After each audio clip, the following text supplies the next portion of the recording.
Hello, my name is Andrew Gary and welcome to Seismic Sound Off, in-depth conversations in applied geophysics.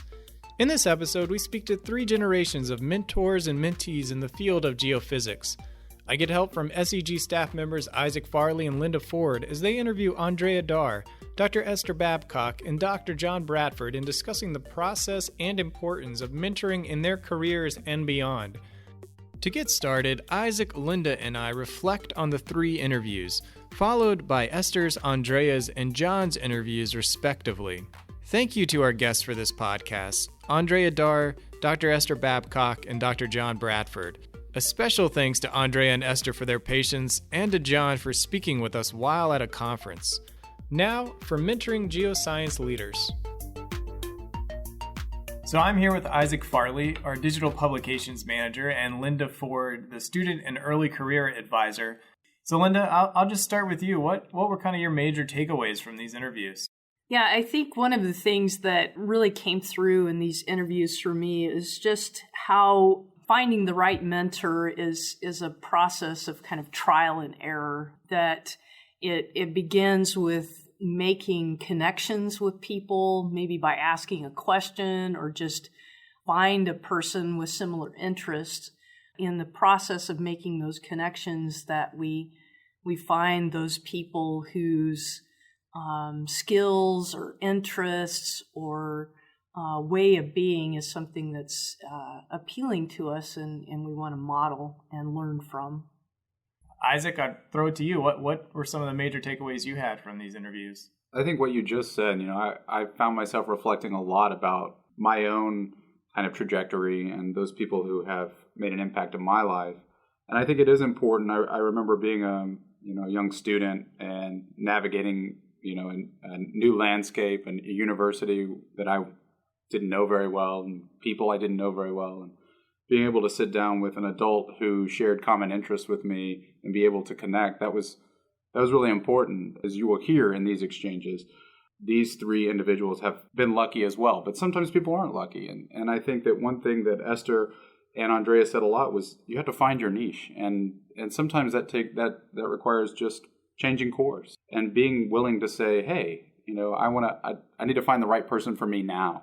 And John said something about when you find that person, you feel a click. And I think back to those people who I sat down with and we could click about the subject matter we were talking about or politics or whatever it may be. And it was really important to have an adult, at least at that point in my career, who I could bond with around many different things. Do you think that everyone should be a mentor or feel like they need to be a mentor?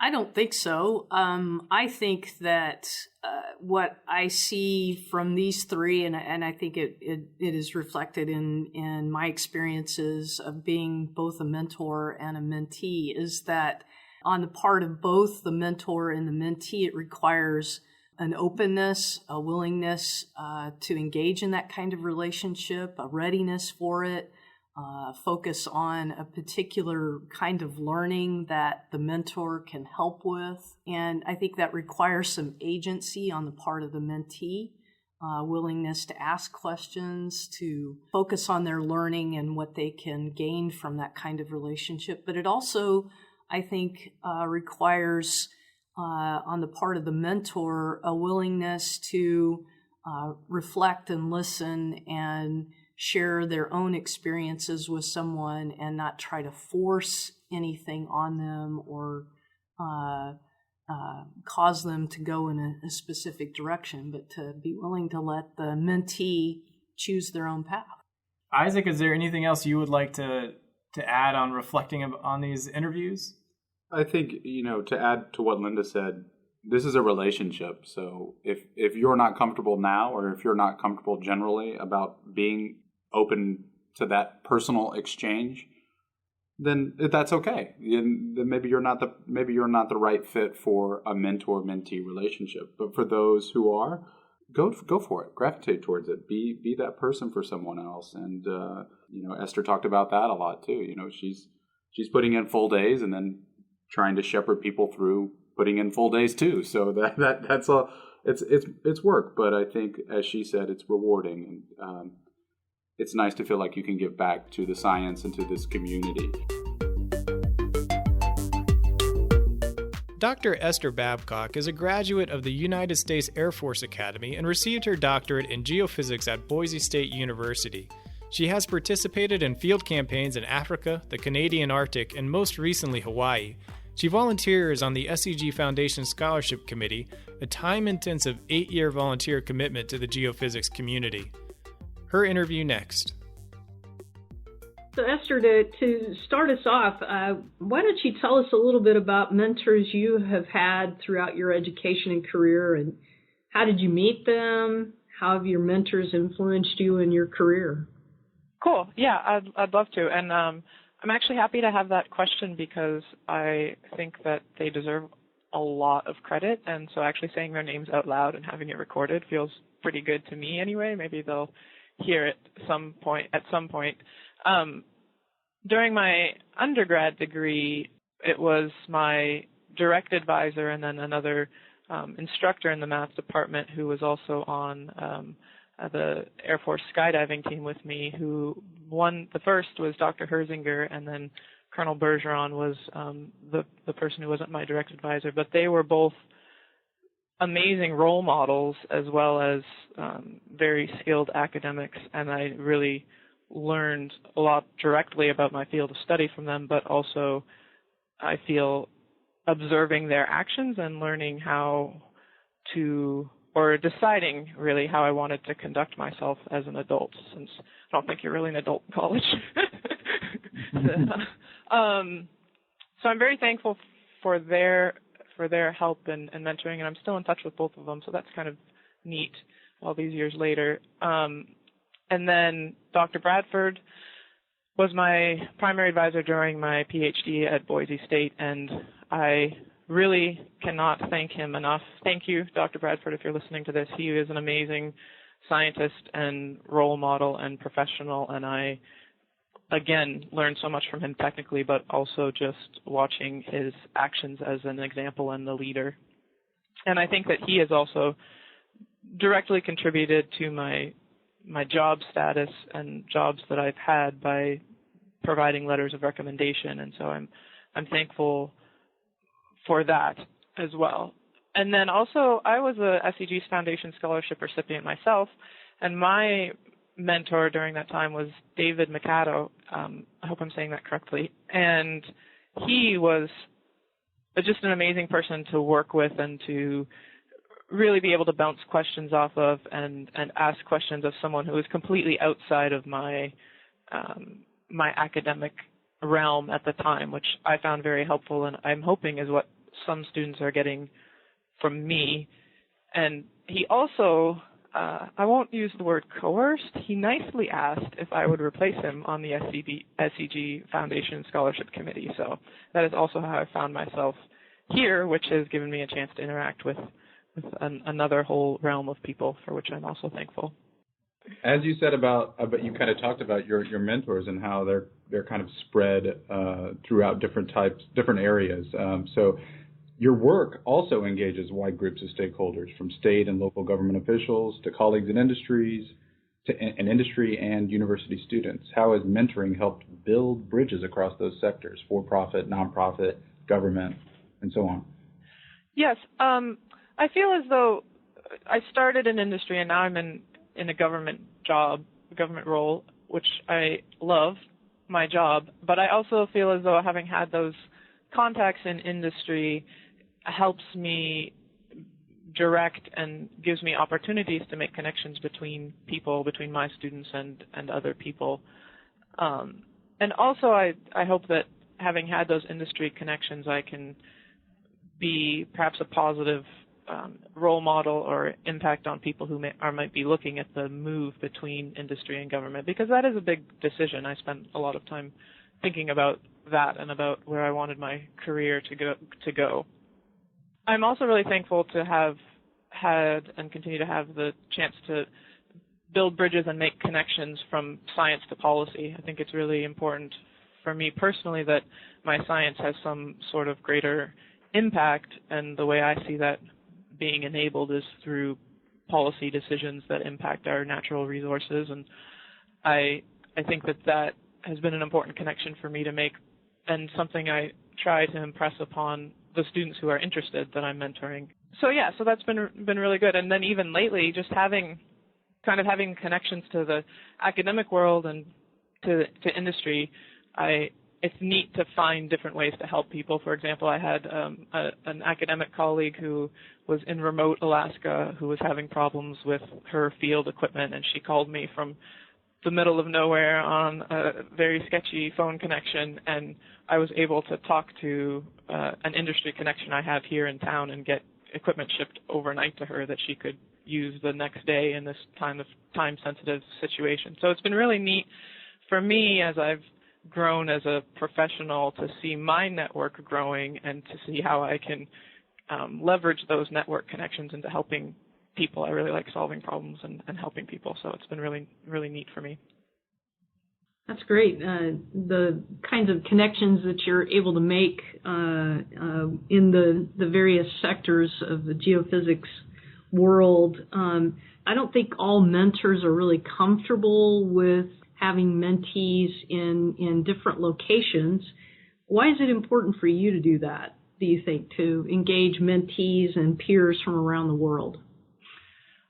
I think that's a really great question, and for me, it boils down to we live in a global economy. The planet is figuratively smaller than it's ever been. We jump from place to place almost on a whim on giant aircraft and land in a complete different part of the globe, and so everyone is connected. I continually, as I travel, find myself running into people that either they know me or I know them, and we are making these connections continually that span the globe, and so I think it's important to acknowledge that and to try to build upon that.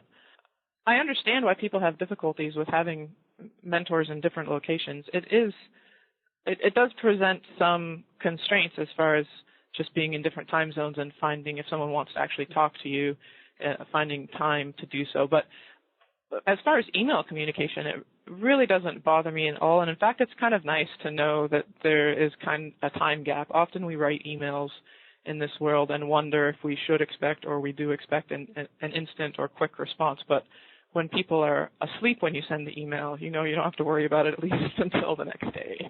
So I really, I don't mind it so much. When you're trying to get a group of people together and there's people all over the globe, that becomes problematic. For example, Linda and I have tried to set up we have set up some online mentoring sessions with the students that I'm mentoring and various female professionals for them to talk to.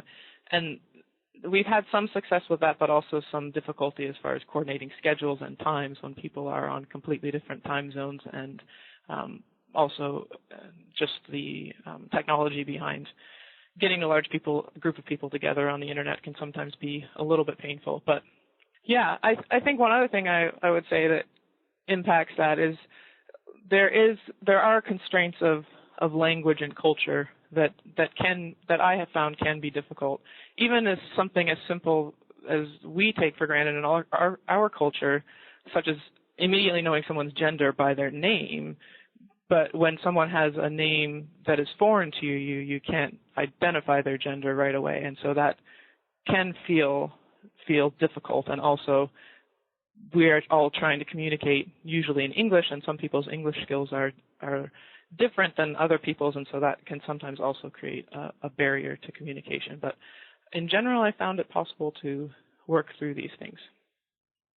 So you sit down, you have your list of mentees, and you see they're kind of pins in a map all over the world.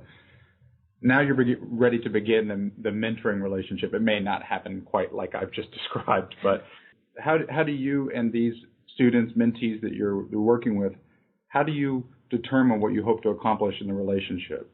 Right now, I primarily let the mentees drive the relationship.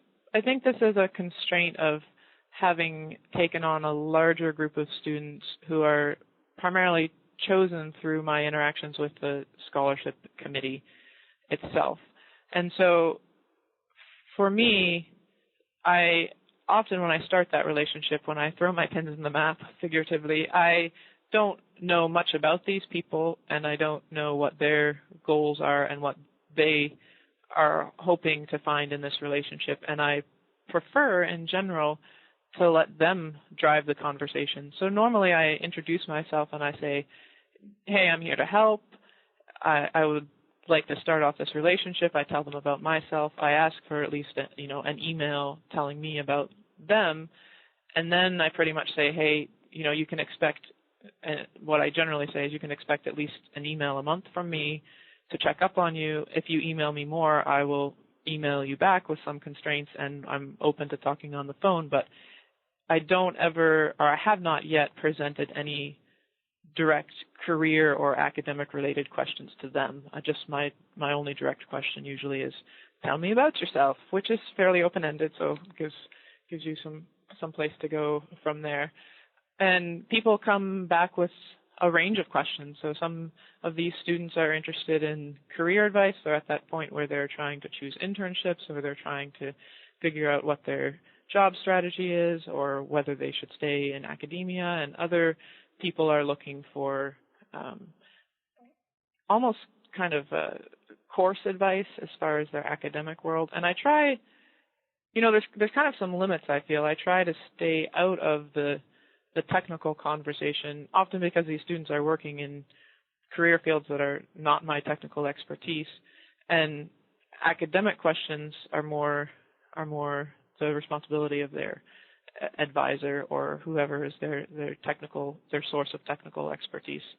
But I really do enjoy the questions that address, hey, I'm thinking about this decision. Should I do an internship, or should I pursue this field work? I've had students ask me, hey, I'm going out to field work for the first time. Can you give me some ideas about what I should think about and what I should expect?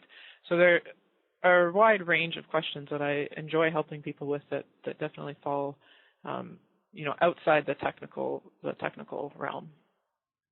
I'm really curious then, with the student kind of setting the tone for the relationship, at least in terms of the goals and how it progresses. I'm wondering, to what extent do you bring your own experiences, both high points and the challenges, into your mentoring relationships?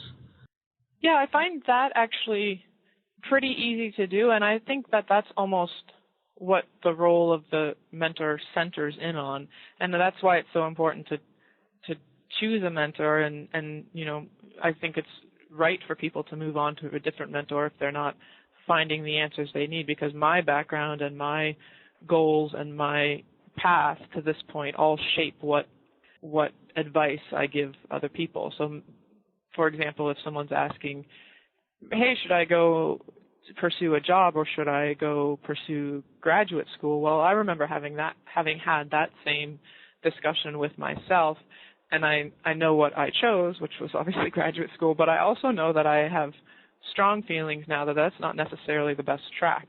I think that there's a lot of merit towards going and getting actual job experience that is equal to the merit of getting a higher education. And so I share those thoughts with students when they ask me.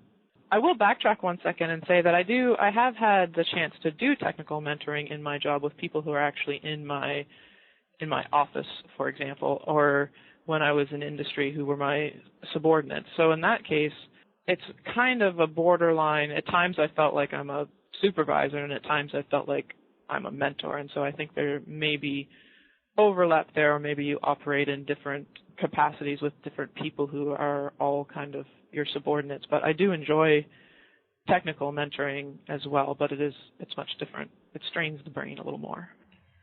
As you've moved from, when we started talking, you were talking about the mentors that you've had in your life. Which strategies that work for you as a mentee have you borrowed and taken forward and perhaps tweaked now as a mentor? That's a good question. I think the biggest thing for me is having a hands-off approach. So again, this comes back to it really is a lot of not only what experience people have and whether that's useful to the mentee, but also what personality styles people have. And my personality is hands-off, and all of my mentors have been hands-off and not looking for a consistent feedback on a daily or weekly basis, but feedback and consulting when necessary. And that's kind of what I mean by hands-off approach. Hey, I'm here for you, but I'm not going to bother you, for lack of a better term. And I think that works really well with some people. and I don't think it works well at all for others. But since that is my approach, students that for whom that does not work well will quickly seek another avenue of mentoring, which is fine. I also think another strategy that I've maintained is using my contacts to try to help these people, and I think that's a large part of what some of my mentors did for me, and I am so appreciative of that. And so where possible, if a situation or question that a mentee brings up strikes my mind, and I think of someone that I know who, can maybe help them as they're putting together a resume, for example. I've had HR experts help me with that, and I know directions in which to point them, so I feel I have some good resources in my hip pocket. This is a question that might be, I think, sometimes a little bit more difficult to answer. I'm wondering what helped you find your own niche in geophysics, and how do you help your students find theirs? Yeah, that actually is quite a difficult question. I almost feel as though I stumbled upon my niche, but really that's because I stumbled upon my advisor, for which I'm very thankful. And he was providing guidance and free rein at the same time to explore geophysics as I was starting that technical path, because my master's and undergraduate studies were not in geophysics.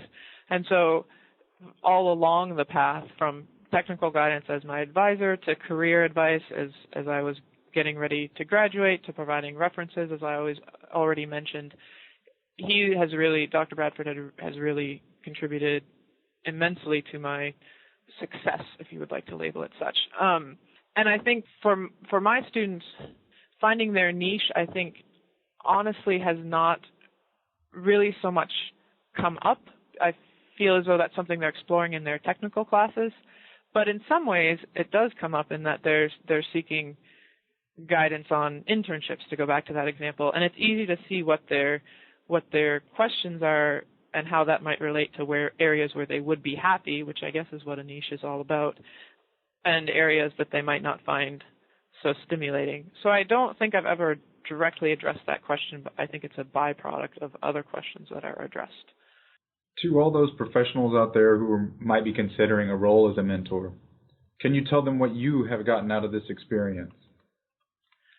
Yes, I can, and I will tell you that it's not external rewards, but it is intrinsic satisfaction. I get a great deal of intrinsic satisfaction out of helping other people and seeing them grow. It's really, really rewarding to me, and I've received so much help from other people, from my advisors and mentors, that in some ways I feel I owe it to the community and owe it to those people to pay it back, and I feel like that, again, contributes to my motivation and feeling of satisfaction as I'm helping these people, that, hey, now I'm in a position to help, and I'm joyful to do so.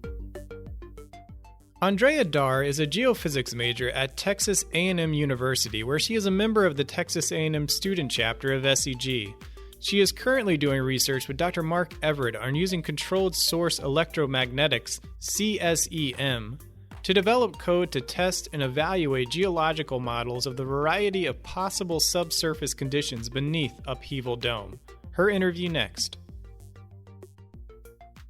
Tell us about your relationship with Esther Babcock. How did you meet, and what does the relationship mean to you? I first heard of Dr. Babcock, Esther, when she emailed me in August 2 years ago, 2014, and she gave a little bio about herself and told us what she did, and my first impressions were, oh my gosh, she's amazing. Agreed. Yeah, that's what I felt like when we talked to her too. Exactly. Yeah, it's just really, really nice having someone that I can ask advice from and talk to about, career objectives, what I want to do, what her take is on what would be the best course of action for going through. And it's just nice to have someone who's been there before. Agreed. So when you're having these conversations with Esther and you're kind of having exchanges, does the guidance that the two of you are seeking, is it more career or is it more technically focused? So she's actually given me both career and technical, and she's given me a lot of it. It's been very, very helpful.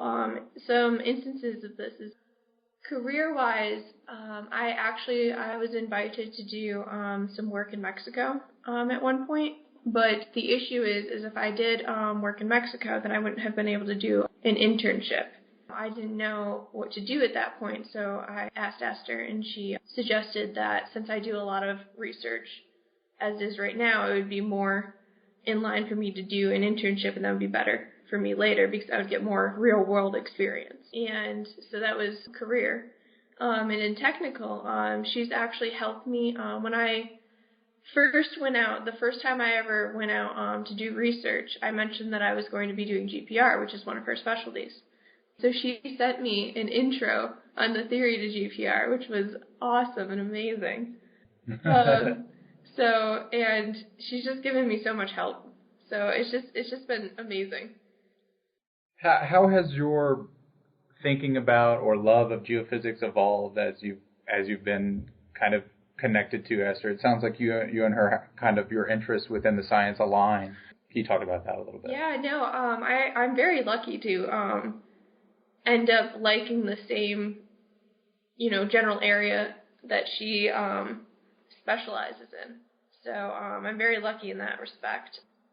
I didn't actually know that near surface is what I wanted to do going into my major, obviously, because nobody ever really knows what they want to do until they go around a little bit. But after sitting outside a near surface class, Dr. Everett's actually my research professor, I found out that I was really interested in near surface, and it's been interesting because she's at a unique position to be able to help me because it's the same thing as what I want to do.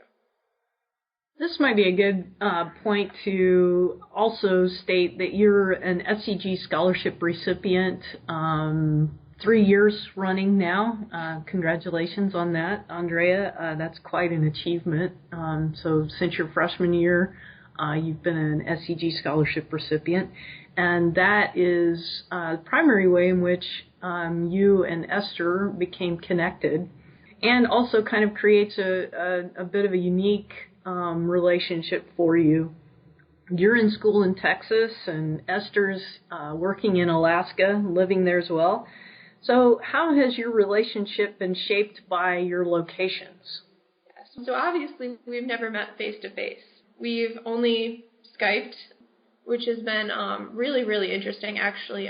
So Esther's actually found a way of getting past that by using these women in geophysics Skype conversations, where she and several other women in geophysics have these conversations where they tell us about themselves and tell us, what their advice is, how they got to be where they are, and generally invite us to ask questions of themselves. Through that, I've gotten to know Esther a little bit more, and we also communicate monthly or sometimes a little bit more frequently than that in email. How do you hope to see your relationship with Esther evolve in the future? Assuming things continue, with her as your scholarship mentor. Well, someday I hope to meet her face to face. Yeah, that'd be great, that'd be wouldn't nice. it? Yeah, and I hope that I can continue to ask her advice on things, especially as I'm going into, graduate school, and just in general, like career, and especially when I get more knowledge in my field, more technical advice. So what's next for you? Well, I want to go to grad school, and in undergraduate, I'm going to be doing a program, hopefully. I have to apply for it, but I'm going to be doing a program, Research Scholars, which I'm going to be writing a thesis, so about my research. So I'm excited for that. And I hope to continue working with Dr. Everett and working towards graduate school and eventually doing research. I was just going to ask you, we talk to professionals who've been in the field for 30, 40 years, and they tell us these stories about how they decided on geophysics. And so I guess, can you talk a little bit about that for yourself? It's actually a really funny story. how I ended up getting interested in near surface was actually freshman year. I had a class that was right after Geophysics 413, a class that I'm taking this fall, which I'm really excited about. And Geophysics 413 is near surface geophysics.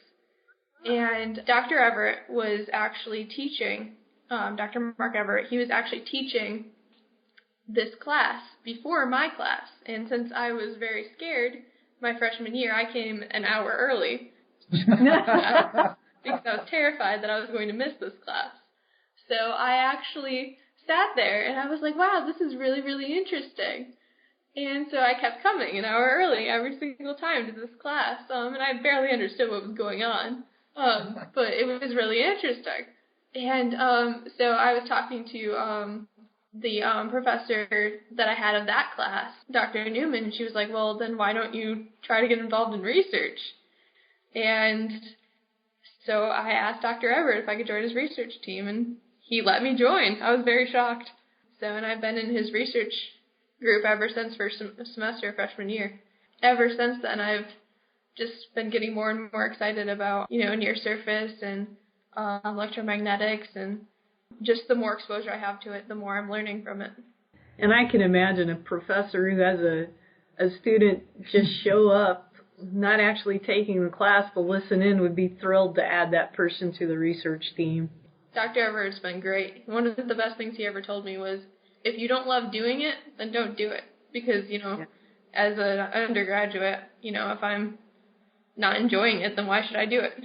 And that's really helped me because, I know if I'm passionate about it, then I'm going to go beyond what would normally be expected. So, do you have anything more that you want to say about how maybe Esther has played a role in shaping your objectives, either personally or professionally?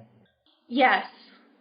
So I see Esther as basically a role model because she's just everything I could ever hope to be. Her being in near surface and me getting interested in near surface, her pathway to that and her advice for that is just invaluable. Dr. John Bradford is past president of the SEG and serves as professor in the Department of Geosciences at Boise State University. His interview next. Maybe you could get us started off by reflecting a little bit on how mentors have shaped your career.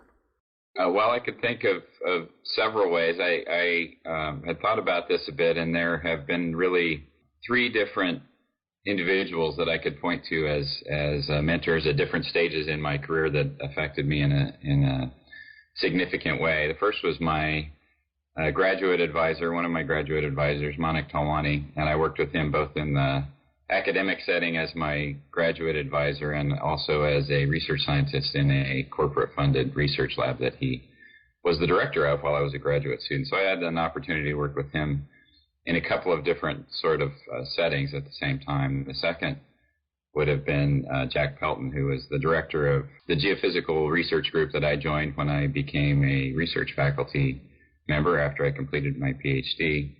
And then the third would have been Peter Pangman, who was in a much different role.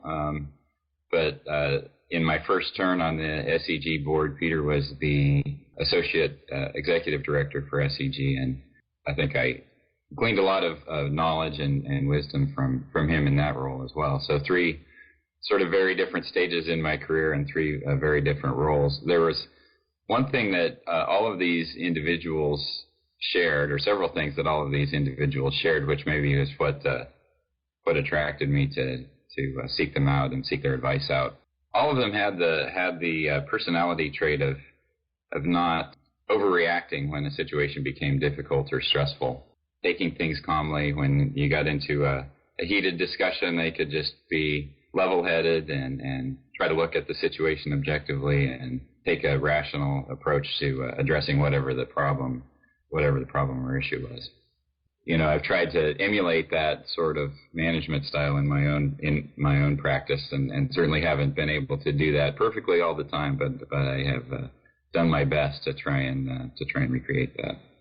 Another trait that all of these individuals shared was a real sense that they were more interested in the success of the group and the group of students that they had, or the group of people that they were mentoring, more interested in the success of that group than in their individual success. And they were all very accomplished, successful individuals, but I think a large part of that were these two specific traits, which people recognized as an important set of values that they had, and made them well suited for management positions, so they were able to advance.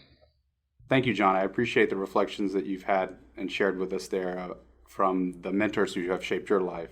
In each of the three relationships that we focused on within this show today, I would say that the three of you were all good fits. What advice would you give students or early career professionals who are searching for a compatible mentor? It's kind of a fuzzy thing, right? I think there's no black and white set of instructions you could give someone for how to choose a particular mentor, but there are certainly some things which can help. So if you have, for example, some commonalities in your background, right? So for example, Esther and I were both in the military, so we had that military background we could share. I'm somebody who grew up in the mountains, so some of the students that I've clicked well with grew up in a similar kind of environment. Those kinds of things helps, but that's certainly not the only thing that can lead to a successful relationship. And I've had many other students who I didn't have any clear background that I shared with, but we were able to communicate on a rather deep level, right? So you have maybe superficial communication, but you don't really click with somebody. And I don't know how to define that exactly, but you sort of know it when you see it, right? And I think for students, of course, if you're looking for a mentor or an advisor or whatever kind of environment you're in, spend some time with this person. When you click with them, you might seek out people that have common background to begin with, but don't limit your search to that. And then, of course, sharing common professional interests is key as well. We heard from Esther Babcock earlier in the show. John, she called you an amazing scientist and role model.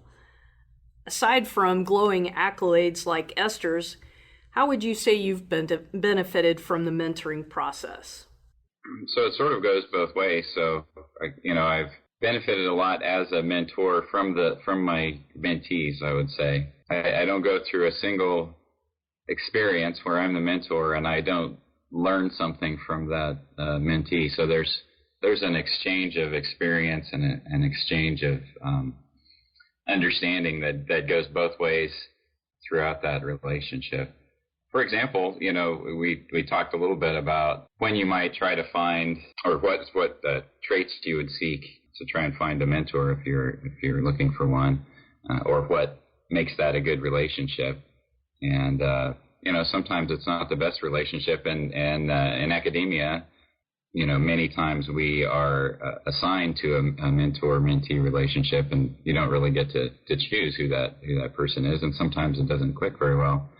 But through that experience, I have always improved my ability to try and connect with people in different ways, right? And try to develop a way of communicating with people, even if we don't have that ability to click, right off the bat.